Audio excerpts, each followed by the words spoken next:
ջան, շնորհակալ եմ, որ եկաք տաղավար այս եթերին։ Բարև ձեզ, շնորհակալ եմ ես էլ։ Եվ այսպես մենք տեսանք, թե ինչ տեղ ունեցավ գործարար բարերար Սամվել Կարապետյանի նկատմամբ, բարեբուն իմաստով Նիկոլ Փաշինյանը իր ֆեյսբուքյան ստատուսներով անթափույց ցույց տվեց, որ ինքն է այս ռեպրեսիաները իրականացնում, ինքն է այս ամեն ինչը կոորդինացնում,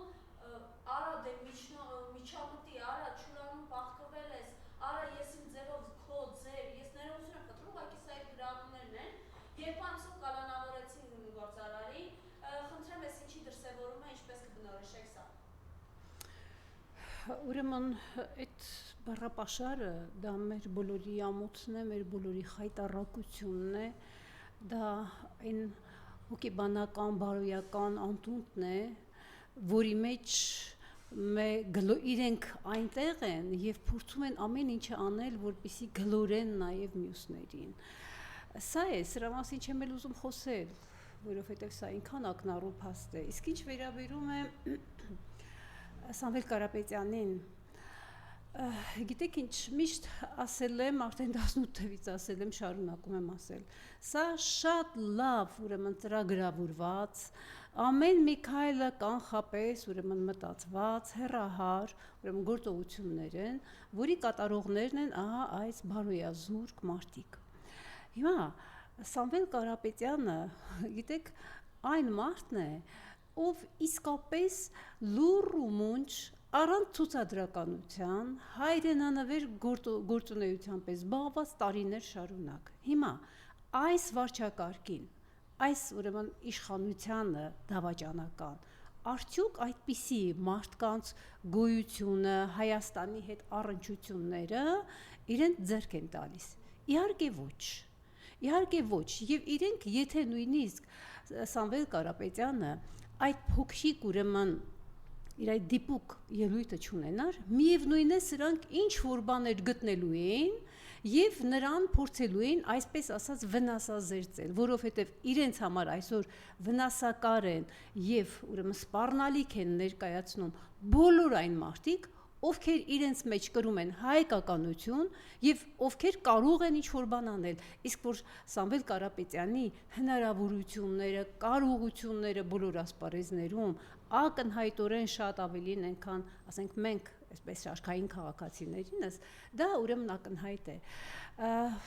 Գիտեք ինչ, ես մի բան էլ եմ ուզում ասել, տեսեք,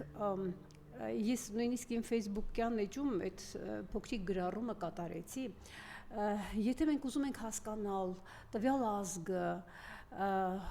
տվյալ ուրեմն ժողովուրդը կենսունակություն իր մեջ ունի թե չունի, պետք է նայել, թե ինչպես է նա վերաբերվում իր երևելիներին, իր այն զավակներին, որոնք ուրեմն, ինչ ասեմ, իր խորհրդանիշն են, իրենց նվիրյալներն են, ամբողջ կյանքով են ապացուցել իրենց նվիրյալ լինելը, ովքեր բարձր են պահում ազգի պատիվը։ Հիմա ինձ համար շատ կարևոր էր տեսնել, թե ինչպես մարդկանց բավականին մի հոծ խումբ այդ ամբողջ գիշերը դատարանի առաջ կանգնած ուրեմն պայքարում էին հանուն ուրեմն Սամվել Կարապետյանի ազատության, բայց սա դեռ քիչ է, գիտեք, ես շատ մեծ հույսեր ունեմ, որ ահա այսպիսի իրադարձությունները բոլոր դեպքերում այնպիսի թեկուզ հախուռն հակազդումներ առաջացնեն մեր ժողովրդի մեջ, որ մեր ժողովուրդը հասկանա, որ չի կարելի թշնամուն մատնել, իսկ սա նշանակում է թշնամուն մատնել, այն ինչ կատարվեց, թշնամուն մատնել իր զավակներին, իր նվիրյալ զավակներին, սա շատ կարևոր հանգամանք է։ Իրենք ուրեմն ինչ են անում, մեզ հարվածում են բոլոր հնարավոր ուղղություններով։ Ես համոզված եմ, որ սա այո հրահանգներից մեկն է, եթե նույնիսկ այսպես այնպիսի ուժեղ հրահանգ չլինի, ինչպիսին ասենք եկեղեցու նկատմամբ այս իրենց քայլերն են, սա նույնիսկ կարող է ինչ-որ իմաստով Փաշինյանի ինքնագործունեությունը լինի, որպեսզի դուր գա, այդ ամբողջ ջերմեռանդությամբ Թուրքիա է չէ գնացել, պիտի այդ բաները, իր այդ գետնատարած այդ վիճակներում ինքը պիտի ավելի կատարյալ լինի, որպեսզի իրեն, գիտեք, որ ասում են հրավիրել է, Էրդողանը հրավիրել է նախագիծ որոշակի ինչ-որ ինֆորմացիա կարտացի, չգիտեմ որքանով է ճիշտ, որ ինքը խնդրել է, որ գնա։ Ես պատկերացնում եմ Էրդողանը ոնց է իրեն կանչել, այնպես ինչպես իրեն կանչում էր որոշ ժամանակ առաջ, այդպես է կանչել։ Ու հələ մի հատ սրանց խանդաղատանքը, այդ ազգային ժողովի նախագահ կոչվածը, հրավիրել է, նախագահն է հրավիրել, աչքերի մեջ այնպիսի մի խանդաղատանք, այնպիսի մի սեր ու գուրգուրանք, հասկանում եք սրանք, այս ազգի թշնամիներն են, մեր ազգի, երկրի, մարդկանց բոլորի ճակատագիրը գտնվում է թշնամու ձեռքում։ Դրա համար էլ իհարկե Սամվել Կարապետյանի նման մարդիկ նույնիսկ իրենց գոյությամբ սրանց խանգարում են։ Իրենք աշխատում են թուլացնել մեզ բոլոր հնարավոր ձևերով։ Առայժմ ցավոք սրտի հաջողվում է։ Տիկին Ալթունյան, ինչ եք կարծում, Սամվել Կարապետյանը կշարունակի այս կեցվածքը դրսևորել եւ որ թափ կստանա իրենով նաեւ հասարակության կողմից, թե ի վերջո կգնա կոմպրոմիսի օրինակ Սամվել Ալեքսանյանի օրինակ ունենք մենք Գագիկ Ծառուկյանի։ Գիտեք ինչ, ես չեմ ուզում այդ կերպարները նույն հաշտության վրա դնել։ Ես այլ ուրեմն տպավորություն ունեմ Կարապետյանների ընտանիքից։ Նույնիսկ գիտեք մարդկանց կեցվածքը քրիտիկական բահերին իրենց մասին շատ բան է ասում։ Եվ Կարապետյանները իրենց դրսևորել են ինչպես իրենց տեսեք նույնիսկ անձին վերաբերող արդեն, այնպես էլ հայրենիքին վերաբերող քրիտիկական բոլոր պահերին իրենց դրսևորել են շատ արժանապատիվ, շատ մտածված, խելամիտ իմաստուն մարդկանց ուրեմն կերպարով։ Ես կարծում եմ, որ սա շարունակական է լինելու, բայց մենք իրավունք չունենք այսպիսի մարդկանց թողնելու մենակ։ Այս մարդկանց թիկունքը պահել է հարկավոր։ Իրենք ժողովրդի շունչը, մարդկանց շունչը, իրենց թիկունքին պիտի զգան։ Եթե չզգան, մենք ուղղակի կդավաճանենք մեր ազգի նվիրյալներին եւ ինչ որ իմաստով լեզուս էլ չի պատտվում ասել, արժանի կլինենք այն ճակատագրին, որին արժանանում ենք։ Ուրեմն ի պատասխան ձեր հարցի, եթե ավելի ամփոփ փորձեմ ասել, այո, ես կարծում եմ, որ այստեղ մի նոր ուրեմն թափ կարող է ձևավորվել, ահա Սամվել Կարապետյանի ուրեմն հանձինս նրա կերպարի, բայց եթե մենք թողնենք մենակ եւ մենք եթե տեսնենք, որ նա ուրեմն չի կարողանում կատարել որոշակի քայլեր, մեր ազգի փրկության, այս խայտառակ վիճակից դուրս գալու իմաստով որևէ քայլ, ուրեմն մենք պիտի հասկանանք, որ մեղավոր ենք մենք, եկեք չմեղադրենք, հարկավոր է կանգնել Սամվել Կարապետյանի եւ նրա նմանների թիկունքին։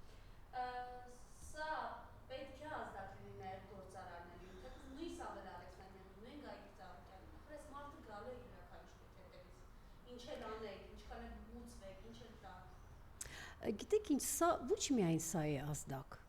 Մի հատ տեսեք ոնց է վարվում Փաշինյանը իրեն այդպես մինչև վերջ ծառայած մարդկանց հետ։ Մենք ուրեմն գիտեք պետք է արտարացի լինել։ Այն մարդկանց, ում ինքը դուրս է շպրտում, այդ մարդիկ իսկապես իրեն ծառայել են։ Ամբողջ ուժով, ջերմեռանդությամբ իրեն ծառայած մարդիկ են։ Բայց տեսեք ինքը հերիք չի հանում դուրս է շպրտում, դեռ մի բան էլ, այսպես ստորացնելով։ Օրինակ, ինչի նման էր, երբ ինքը Աբազյանի մասին խոսելիս, մարդ, որ իրեն ծառայել է, ինքը ինչ ասեց, ինքը շատ ներողություն էս բառի համար, ես գիտեմ, որ այդ բառը արհամարական ու նվաստացուցիչ բառը իրեն հոգնած անեց։ Չէ, ես գիտեմ, որ ուրեմն ժողովրդական լեքսիկոնում այդ հոգնած բառը շատ հետաքրքիր երանգ է ստացել։ Ինքը ասեց, որ նա հոգնել էր։ Տեսեք, ինչ ձևով է վարվելու ձեզ հետ։ Իսկ ինչու չպետք է մյուսների հետ վարվի, հա? Հիմա սա այնպիսի վիճակում է, որ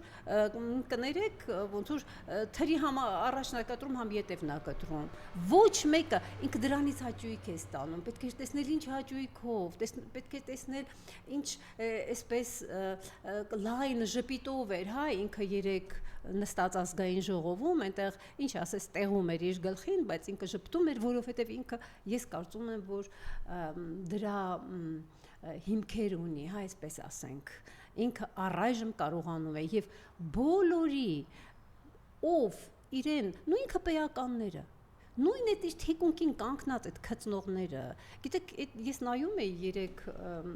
դրա այդ բանա բրիֆինգեր, հա, այս ազգային ժողովում, ես նայում էի դրա թիկունքի ետևում կանգնածների դեմքի արտահայտությանը։ Գիտեք, այսպես չարաճճի խուլիգանական մի արտահայտություն կա, հա, այդպես երեխաները, որ ասենք ինչ-որ մեկին այսպես վատություն են անում, ինչ-որ մեկին նվաստացնում են, ինչ-որ մեկին վիրավորում են, հա, մյուսները ասենց ինքնագոհ չարաճճի ինչ-որ մի հատ, հա, այսպես դեմքի պետք է մի հատ դուք կարող եք այդ կադրերը կանգնեցնել եւ նայել հա, ու սենց հրճվում են, տեսեք, եւ այդ նույն հայացքները, այո, մի հատ այդ կադրերը, այո, այդ կադրերը մի հատ կարող եք դուք կանգնեցնել, նայել, Նիկոլին մի նայեք, թիկունքին կանգնածների դեմքի արտահայտությունն է, հա, այնտեղ այն մեկը կար են, որ մանկական դագաղներ էր շատ սիրում, այո, այնտեղ էլի մեկը կար, չեմ էլ ճանաչում, դրանք այդպես տպավորված չեն իմ մեջ, եւ այդ հայացքները ես շատ նմանեցրեցի, էլի նույն մարդիկ էլ կային այնտեղ, եթե չեմ սխալվում, համենայնպես քպեականների մասին է խոսքը, երբ Էդգար Ղազարյանը միայնակ ուրեմն այսպես ճակատ ազգային ժողովում էր, հա, այն մարդու իրավունքների այդ պաշտպանի հետ կապված այդտեղ։ Այո, եւ այդ ժամանակ այդ նույն դեմքի արտահայտությամբ քպեականները այսպես մի տեսակ հրճվանքի, այսպես խուլիգանական հրճվանքի արտահայտությամբ այդ փողոցի այդ խաժամուժի պահվածքով սրանք են, սա է մեր ողբերգությունը։ Գիտեք, մենք նայում ենք հիմա ինչա կատարվում մեր շուրջը, օրինակ ես նայում եմ ինչքան լուրջ է Իրանի պետությունը, ինչ լրջություն է, ինչ համախմբվածություն է, հայրենիքի ինչ ուրեմն արժևորում կա այնտեղ, ում ձեռքին է իշխանությունը, ես չգիտեմ ինչով կվերջանա, համենայն դեպս Իրանի արժանապատիվ կեցվածքը իմ մեջ այսպես, ինչ ասեմ, առաջացնում է շատ տխուր ապրումներ, երբ նայում ես, թե ովքեր են մեր երկրի ճակատագիրը տնօրինողները, սա է բոլորի հետևից հասնելու է, բոլորի այդ քպեականները այդպես որ ծառայում են այդ դեմքի արտահայտություններով, հանկարծ չմտածեն, ես երբեմն տպավորություն ունեմ, որ վաղ թե ուշ սա փախնելու է եւ իրենք ինքնաթիռում իրենց տեղն են ուղղակի ապահովում։ Եկեղեցուն գանք, ես ուղղակի տիկին Ալչաջան ամաչում եմ այդ բառամթերքը օգտագործել, թե ինքը ինչ էր գրում սրբազանների հասցեին։ Պետք է չի կրկնել, որովհետեւ բոլորն են տեսել։ Հայտարարություն եւ այս կեղտոտ արշավը, որ իրենք, չգիտեմ, ինչի դրսևորում է, ինչով է պայմանավորված։ Պայմանավորված է հետևյալով, իմիջայլոց այդպիսի դիտարկումներ կան, հնչում են եւ ես ընդամենը պիտի համաձայնեմ։ Տեսեք, մենք գիտենք, նույնիսկ մեզ մոտ այսպես արդեն շատ կայուն մի արտահայտություն է դարձել, որ այն ժամանակաշրջանում, երբ մենք պետականություն չենք ունեցել, մեր եկեղեցին իր վրա վերցրել է պետության գործառույթները եւ մենք նաեւ գոյատևել ենք, պահպանվել ենք, ահա շնորհիվ մեր եկեղեցու ահա այդ դիրքորոշման։ Հիմա օրինակ շատ հետաքրքիր ցուցանիշ էր այն, որ Շվեյցարիայում մեր ուրեմն վեհափար հայրապետը զբաղված էր ինչով։ Զբաղված էր այն գործառույթով, որը պիտի անի պետությունը, որը սակայն ոչ միայն չի իրականացնում իր այդ գործառույթը, այլև անում է ճիշտ հակառակը, թշնամական գործառույթներ է իրականացնում։ Այսինքն տեսեք, սա ինչի ցուցիչ է, որ մեր պետությունը կարծես թե չկա, եւ եկեղեցին, ուրեմն, ինչ ասեմ, մի երախտագիտություն եկեղեցուն, վերցրեց նորից այդ գործառույթը իր ձեռքին, այն ինչ չարեց պետությունը, չի անում պետությունը, անում է եկեղեցին հանձինս վեհափարի։ Հիմա մեր թշնամիները նայում են, մեր թշնամիները շատ լավ գիտեն, այն ինչ ես ասում եմ, իրենք շատ լավ ուսումնասիրել են մեզ, թե չէ, այսպես ճշգրիտ չէին աշխատի մեզ հետ։ Իրենք տեսնում են, որ չէ, իրենք ուրեմն պետությունը, ահա, իրենց այս խամաճիկների ձեռքով ոչնչացնում են, բայց չէ, այնտեղ կա մի կառույց, կան այնտեղ ուրեմն գործիչներ, մեր հոգևոր հայրերը, հանձինս վեհապարի եւ ուրեմն մյուսների, որոնք կարծես թե այդ պետության գործառույթներն իրենց վրա են վերցնում։ Այսինքն ինչ պետք է անել։ Պետք է հարված հասցնել եկեղեցուն, մանավանդ որ եկեղեցին, այո, մեր ինքնության կարևորագույն բաղադրիչն է, հա, եթե այսպես ասեմ, նույնիսկ այսպես ես իմ անձնական հետազոտական փորձից գիտեմ,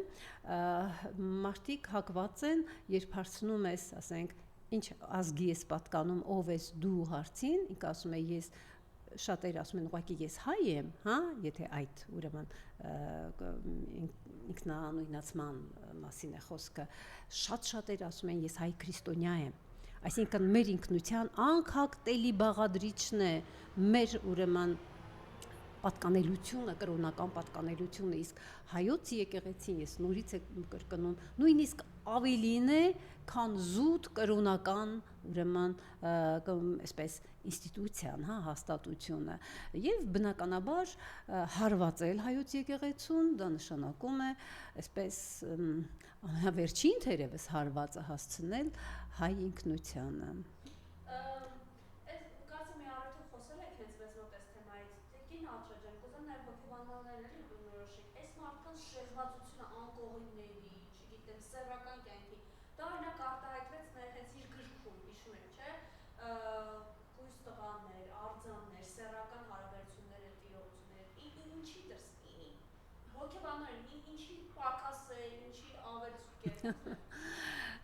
Գիտեք ինչ, շատ հաճախ սկսած այդ չարաբաստիկ 18 թվականից ինձ որպես մասնագետի շատ հաճախ են դիմել, մինչև այսօր էլ դիմում են, ասում են սա հիվանդա թե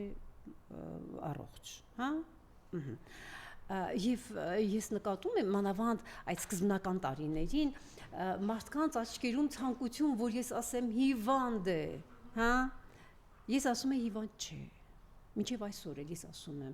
ինքը հիվանդ չէ, հասկանում եք, ինքը միանգամայն ուրեմն գիտակցաբար, հետևողականորեն, նպատակադրված, անում է այն, ինչ ինքը իրեն բնորոշ է, իրեն հոգեհարազատ է, իր էությունից է բխում, ուղղակի թշնամիները շատ լավ գտել են ում հետ աշխատեն, իրեն եւ այն մյուս մուտանտներին։ Ինքը էթնիկական իմաստով մուտանտ է։ Ես չգիտեմ ինքը ինչ ծագումնաբանություն ունի, տարբեր բաներ են ասում, բայց գիտեք նույնիսկ ռեալ ծագումնաբանությունը երբեմն այդքան կարևոր չի, ինչքան իր ինքնության զգացողությունը։ Ինքը հայ ազգի թշնամի եղել է, կա եւ լինելու է։ Իրենից ոչ մի դրական բան չի կարելի սպասել։ Հիմա իսկ ինչ վերաբերում է դրան, սրանց խնդիրը բարոյականության ոլորտում է։ Գիտեք, բարոյական հասունություն, հասկացություն գոյություն ունի։ Բոլոր մարդիկ ծնվում են, մեծանում են, ինտելեկտուալ հասունություն, հուզական հասունություն, բարոյական սրանց մոտ բարոյականը այսպես ճահճատել մնացել է, կանգնած է։ Դրա համար իրենք միայն ընդունակ են մտածել, այդ իրենց պստիկ եսը պահպանելու եւ այդ գրգիրները, հա, գոտկատեղից ներքև գրգիրները իրենց համար ամեն ինչ է։ Իրենց մոտ,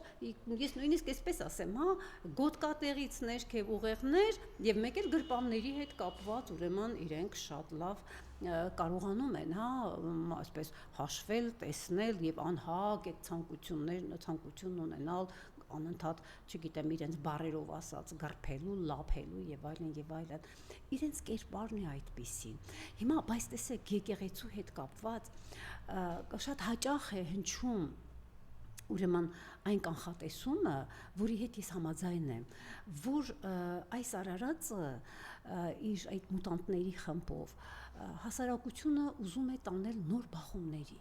որովհետև բաժանիր եւ տիրեսը դերևս հնուց եկած շատ աշխատող, շատ այսպես, հա, արդյունավետ ձև է ինչ որ մի համակարգ քայքայելու համար։ Հիմա ուզում է տանել բախումների, այո, դա իրեն ձեռնտու է։ Ինչքան ավելի այստեղ խժդժություններ լինեն ներքին, հա, բախումներ եւ այլն, այդքան ինքը ավելի այդ պղտոր ջրում ջուր կորսա, թիկունքին էլ թուրքերը կանգնած են, ինքը ուրեմն կհասնի իր այդ չարագուշակ նպատակներին։ Հիմա ում է ուզում տանել բախման։ Այսօր ինքը չի կարող բախման ուրեմն արդյունավետ այսպես հույս ունենալ, որ բախում ստեղծի եւ ինքը հաղթող դուրս գա այդ բախումից, եթե իրար դեմ հանի, ուրեմն գիտակից հայ մարդկանց եւ այն փոքրաթիվ խմպակին, որոնք դեռ շարունակում են Փաշինյան երգել։ Հա, մեր վարչապետ, հզոր, չգիտեմ ինչ, քիչ են այդ մարդիկ, շատ քիչ են։ Հիմա եթե ինքը այս խմբերին հանի բախման, ինքը հաստատ պարտվելու է, որովհետև նրանք չունեն այդ կարողությունը, հա, հաղթելու։ Հիմա ինքը մի ուրիշ խարդավանք է անում։ Ինքը տեսեք, այնպիսի թեմաների է անդրադառնում, որոնք սուր զգացողություններ են առաջացնում, հա, մարդկանց մեջ։ Վայ, ինչ հետաքրքիր է, կաթողիկոսը, կուսակրոնություն, վայ, բայն մեկը, բայ մյուսը, այսինքն նորից մարդկանց մեջ սա ցածր կրքեր, ցածր ուրեմն ապրումներ առաջացնելու վարպետ է։ Այս սրա շուրջ կարող է պատահի, հա, ինչ որ մարդկանց իր ինչ ասեմ, դիրքորոշումով հետաքրքրվածների ինչ որ մի խումբ, ավելի մեծ խումբ կարող է հավաքել, քան իր ուրեմն այդ աղանդավորների, հա, նիկոլական աղանդի այդ ներկայացուցիչները։ Այնպես որ ինքը հիմա այս նոր խարդավանքով, այդ սուր զգացողություններով, գիտեք, սովորական մարդուն հետաքրքրով, վայ ունի թե չունի, այն մյուսը բանա, հա, ինչ որ կանանց հետ կապված, ով է, հայ, ու սկսում է այդտեղ կարող է արդեն ասի կոսեները պտտվեն, մեկը մյուսից ասի, այ գիտես ու միցեմ իմացել եւ այլն, ու նոր թեմա է մտցնում, սա շատ վտանգավոր է։ Շատ վտանգավոր թեմա է, ինքը կարող է գեներացնել ինչ որ մի խումբ, բայց ես նորից ներքին համոզմունք ունեմ, որ այն մարդը, ով գնում է եկեղեցի, ով գնում է եկեղեցում մոմ է վառում, աղոթում է եկեղեցում, ինքը եկեղեցուն դեմ չի գնա։ Դրա համար սա անձնավորում է մասնավորապես վեհափառին, մասնավորապես սրբազաններից մեկին, մյուսին, բայց պարզ է, չէ՞ որ ամբողջ գրեւը հայ եկեղեցու եւ հայ բնականաբար, սա ուրեմն ես արդեն սկզբից ասեցի, եկեղեցին կա այն պահին մեր պատմական ուրեմն այս ամբողջ ճանապարհին, երբ մենք մեր պետությունը թուլացած է եղել, երբ մենք պետական ուրեմն կազմավորման մեջ չենք եղել, պետություն չենք ունեցել, այդ ժամանակ մեր եկեղեցին իր վրա վերցրել է պետության գործառույթները, դրա համար էլ մենք կանք մինչև հիմա, եւ հիմա եկեղեցին ըստ էության, տեսեք, գերիների մասին եկեղեցին խոսեց, Արցախի մասին եկեղեցին խոսեց, Արցախը քանդելու մեր ուրեմն մշակութային այդ ոճրագործությունը, որ անում են եկեղեցին բարձրաձայնեց, Հայաստանի այսօրվա վիճակի մասին եկեղեցին բարձրաձայնեց, հանձինս վեհափառի, դե մտեք այդ մարդկանց վիճակում դիմանալու չէ։ Պետք է հարված հասցնել, ոնց թե այնտեղ ինչ-որ բան, հա, վտանգ կա իրենց համար, եւ իրենք անում են այն ինչ անում են, ես նորից եմ կրկնում, շատ ստոր կրքեր եւ հետաքրքրություններ առաջացնելով մարդկանց մեջ։ Վերաբերական կեցված կա իրական պատասխաններ, չէ՞, հենց սրանց, ինչպես արձագանքում է սա եկեղեցին։ Այո, մեր եկեղեցին իր բարձունքի վրա է։ Իր բարձունքի վրա է, ուղղակի ես չգիտեմ, գուցե դա իմ մի քիչ էմոցիոնալ ցանկությունն է, ես շատ կցանկանայի, որ եկեղեցին մի քիչ ավելի ներգրավված լինի այն գործընթացների մեջ, որոնք այսօր տեղի են ունենում եւ ուրեմն նախորդ օրը երբ Սամվել Կարապետյանի այսպես ասած դատներ, հա, դատարանում ընթանում էր, մենք տեսանք, որ հոգեվոր դասը այո կանգնած է։ Գիտեք, սա վերջին կռիվն է։ Մեր գոյության վերջին կռիվն է։ Մենք բոլորս պիտի հասկանանք, որ մանավանդ տեսնելով ինչ է կատարվում 4 կողմը, մեզ ուղակի սկուտերի վրա մատուցում են թշնամու երախն են դնում։ Հիմա ես չգիտեմ, Նիկոլը այնտեղ իր այդ գետնատարած, այդ ինչ ասեմ, քծնական այդ պոզաներով Էրդողանին ու Ալիևին ինչեր է ուրեմն առաջարկում, իսկ երեկվա լրատվությունը, երբ ես կարդում էի, թուրքերը, գիտեք, այսպիսի մի հրճվանքի մեջ են, այսպիսի մի ինքնավստահ վիճակում են եւ արդեն լիրիզմին են անցել։ Երեք սիրո խոստովանություններ են երկուստեք Թուրքիան եւ Ադրբեջանը, ինչ որ հոգի, մարմին, միաձուլում, հա, սիրտ, այսպիսի ուրեմն վիճակում են։ Իրենք իրենց աստեղային ժամն են ապրում, իրենք կարողացել են 18 թվականին գրավել Հայաստանը ներսից եւ մինչեւ հիմա մենք չենք կարողանում դրանից դուրս գալ, եկեք խոստովանենք։ Ես մի բան եմ գիտեք ուզում ասել, տեսեք, արդեն շատերն են ասում, որ մեր դեմ աշխատում են շատ պրոֆեսիոնալ կերպով։ Մեր դեմ աշխատում են ուրեմն համապատասխան մասնագիտական շատ լուրջ աշխատանքների արդյունքների վրա հենվելով։ Ինչ ենք անում մենք։ Տեսեք, երեք ես նայում էի մեր падգամավորներին, որոնք մանավանդ ուրեմն Սամվել Կարապետյանի դեպքի հետ կապված իրենք ինչ այսպես նվիրումով, ինչ ոգևորությամբ հարցեր էին բարձրացնում, այսպես սուր խոսքեր էին ասում, նույն Նիկոլին, այդ մուտանտների այդ ամբողջ խմբին, ես նայում եմ ու մտածում եմ Տեր Աստված, մենք ինչու չենք հասկանում, թե որտեղ ենք, եւ երբ նայում էի ոնց էին նրանք հրճվում Նիկոլի դեմքի այդ հրճվալից արտահայտությունը, ես հասկանում եմ, որ ես ոչինչ չունեմ ասելու, ես բացարձակապես այն կարծիքին չեմ, որ ասենք ես ավելի եմ իմ հայրենիքը սիրում, քան այնտեղ նստած այդ ձայն բարձրացնող մարդիկ։ Ես հասկանում եմ, որ իրենք նաեւ իրենց անձնական, իրենց անձն են հարվածի տակ դնում, ի նկատի ունենալով ով է իրենց դիմացինը, բայց հարգելիներս ժամանակավրեպ է այս ձևը, այս մարտավարությունը ոչինչ չի տա։ Դուք ընդամենը կասեք, ներքուս ձեր խիղճը կհանգստանա, որ ասեցիք այն ինչ կուտակված է, հա, եւ կնստեք ձեր տեղում։ Իսկ սատանան այդտեղ հրճվում է։ Հարկավոր է Ուրեմն ես դες ասեմ, վախեցածի ագրեսիան շատ ավելի դաժան ագրեսիա է, քան չվախեցածի ագրեսիան։ Հասարակական գիտակցությունը բարձրացել է, բայց բոլոր դեպքերում, գիտեք ինչ, մենք պիտի հասկանանք, ես այստեղ կարող եմ նույնիսկ ակադեմիական ինչ-որ հարցերում խորամուխ լինել, մենք պիտի հասկանանք, որ մենք գտնվում ենք ոչ ստանդարտ վիճակում, ոչ ստանդարտ, այդ քաոս բառը, որ օգտագործում ենք, դա պատահական չի, դա շատ հետաքրքիր, շատ յուրահատուկ երևույթ է հասարակական կյանքում, նաև անձի ուրեմն հոգեկան աշխարհում քաոսային երևույթներ կարող են լինել։ Հիմա սա կոչվում է կառավարվող քաոս։ Կառավարվող քաոսի օրենքներով են մեզ հետ աշխատում, հա, եւ մենք չպիտի զարմանանք, այ այս ամեն ինչից, հա, որ տեղի է ունենում, մենք ասում ենք, լավ, ինչ, էս ասեց, ոնց ասեց, այո, ասեց, որովհետեւ քաոսի տրամաբանությունը դա է պահանջում։ Հիմա ինչ ենք անում մենք քաոսի պայմաններում, այնուամենայնիվ ես փորձեմ մի փոքր, հա, այսպես մեկնաբանել։ Քաոսի պայմաններում կանխատեսման սովորական ուրեմն գործիքները չեն աշխատում։ Եթե ուրեմն քաոտիկ իրավիճակ չէ,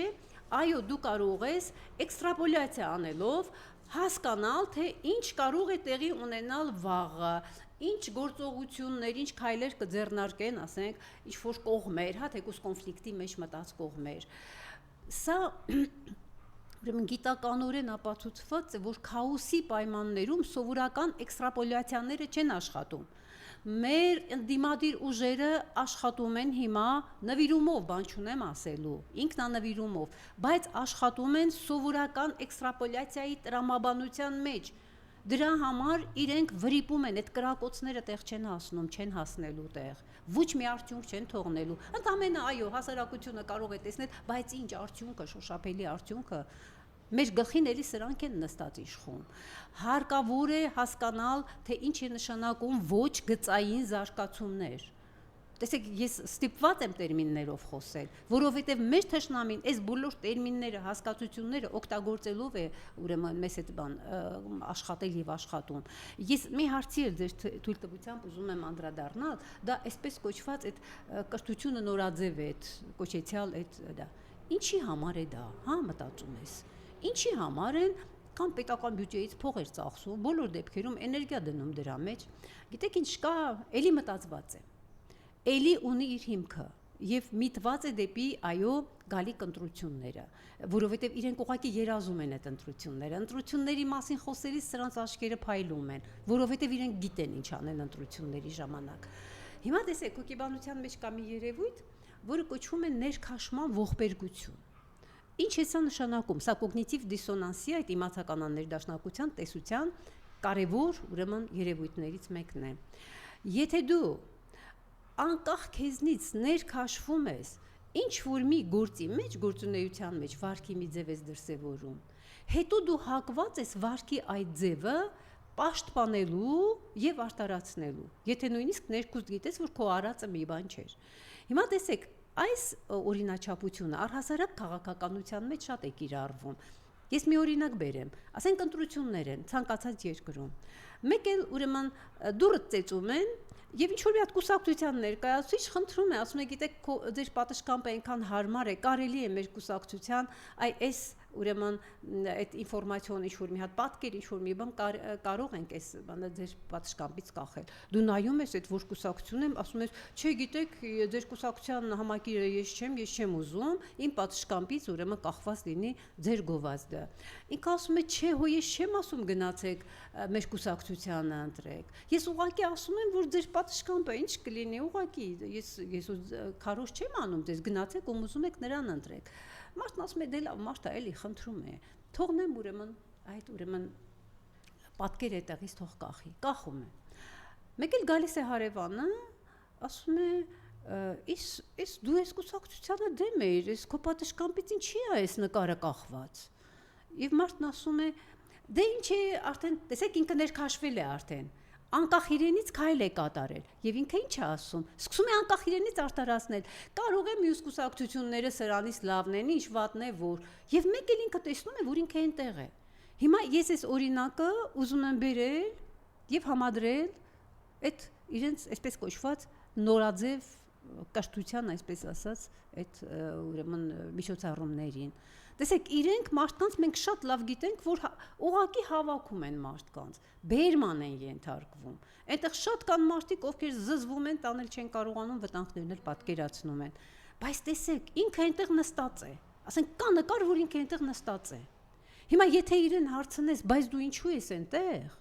Ինքը գիտեք ինչ կասի, հո չի ասի, ինձ ստիպել են, վախեցել եմ, դրա համար եմ գնացել։ Դե կասի, դե ինչ է, որ գնացել էի լսելու, դե ինչ է, որ ինչ վատ բան ասեցին, որ։ Եվ մեկ էլ դու տեսնում ես, որ իրենք արդեն այնտեղ են, այն մյուս ճակատում են։ Այնպես որ սա այդ ներքաշման ողբերգության մեխանիզմը կիրառելու շատ լավ ձև է եւ միտված է ապագա ընտրություններին, որտեղ այսպես թե այնպես իրենց մասաներ պետք են այդտեղ։ Նորից մասաներ պետք են։ Տեսեք, իրենք մտածված, գիտականորեն իրենց թելադրում են ամեն ինչ, ոնց անել, ինչ անել, իսկ մերոնք էմոցիաների վրա հիմնված անարդյունավետ ձևով իրենք, ինչ ասեմ, տանջում են իրենք ես ոչ մի բացասական բան չեմ ուզում ասել, որովհետև իսկապես այնինչ իրենք անում են այդ նույն այդ հարցերը, սուր հարցադրումները եւ այլն շատ արդյունավետ էին սկզբնական շրջանում։ Հիմա դրանք արդյունավետ չեն, ավելի լավ է մտածել ալտերնատիվ միջոցների մասին, ոչ գծային իրավիճակում հնարավոր քայլերի մասին։ Այստեղ կա մի հնարավորություն, կոչվում է այսպես թիթեռնիկի էֆեկտ են ասում, կարող է մի փոքր ոչ ստանդարտ քայլը կարող է ամբողջ համակարգային փոփոխության բերել։ Դա այնպես որ թիթեռնիկի սպասումով։ Կուզեմ Փաշինյանի այս երեկվա այդ ելույթին անդրադառնալ, միջարից արդեն տեսանյութ հրապարակել, ժամանում է իր սահմուժի դեմքին, ուրախ, ասում են արտաքին գործերի տեղակալն է իրեն դիմում, ինչ կարգ է, հասնիկ ստորացնել։ Մենք ոչ թե կորցրել ենք Լեռնային Ղարաբաղը, այլ գտել ենք Հայաստանի Հանրապետությունը։ Դե գիտեք ինչ ասեմ։ Այո, ցինիզմը սահմաններ չի ճանաչում։ Ինքը մեզ ծաղրել է, ծաղրում է եւ շարունակում է ծաղրել։ Ծաղրելով, ոնց որ երեք Աբազյանին էր ծաղրում, հա, իրեն այդքան նվիրված ուրեմն մարդուն, ինքը մեզ ծաղրելով, մեզ նվաստացնելով եւ ոչնչացնելով, ինքը կատարում է իր ուրեմն տերերի ցանկությունները եւ իսկ ինչու պիտի իրեն հարգեն որևէ տեղ, որևէ ժամանակաշրջանում դավաճաններին միշտ օգտագործել են, գիտեք, դավաճանը մարդու կերպար է։ Ինքը եթե մտածում է, որ Էրդողան, Ալիևը միշտ իր թիկունքին կանգնած են լինելու, չէ, հենց որ իրենք հասնեն իրենց գերագույն նպատակին Հայաստանի եւ հայ ժողովրդի ոչնչացմանը, իրենք կհասկանան, որ դավաճանը իրենք շատ լավ գիտեն, մարդկային տեսակ է։ Դավաճանը, եթե միան դավաճանել է, ինքը ընդունակ է դավաճանելու, դա իր համար վարքի ներքնայնացված, այսպես կարևորագույն ձևն է, եղանակն է, ոճն է։ Այնպես որ դեռ թող գնա, դեռ թող խոնարհվի, կարող էր նաև վարորդը իրեն դիմավորել, ինքը էլի նույնքան երջանիկ կլիներ, ինչքան որ հիմա է երջանիկ։ Կարևորը որ ինքը անում է այն, ինչ իրեն հանձնարարել է։ Դե մենք վաղուց ենք։ Ինքը վաղուց է խայտառակված, ինքը այդ սուրճ դնելով, իր այդ կեցվածքով, իր այդ պահվածքով, բոլորը վրան ծիծաղում են, ինքը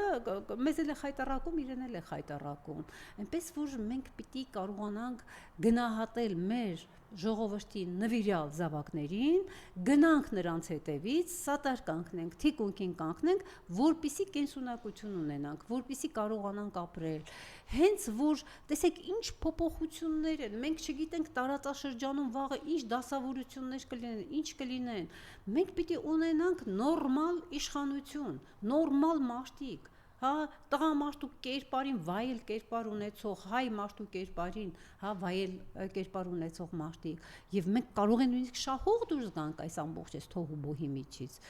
բայց հիմա ցավոք սրտի մենք ունենք այն ինչ ունենք, գնում է թշնամին, թշնամու մոտ նորից ուրեմն խոնարհվելու եւ տալու իր հաշվետվությունը, որ տեսեք ինչ ավարով եմ եկել ձեզ մոտ, հա, արդեն եկեղեցուն եմ հարված հասցնում, Սամվել Կարապետյանի նմաններին եմ ուրեմն արդեն այս իմ կեղտոտ ձեռքը հասել, գնում է այնտեղից գովասանագիր ստանալու, բայց իհարկե նաև խորը արհամարանքի արժանանալու։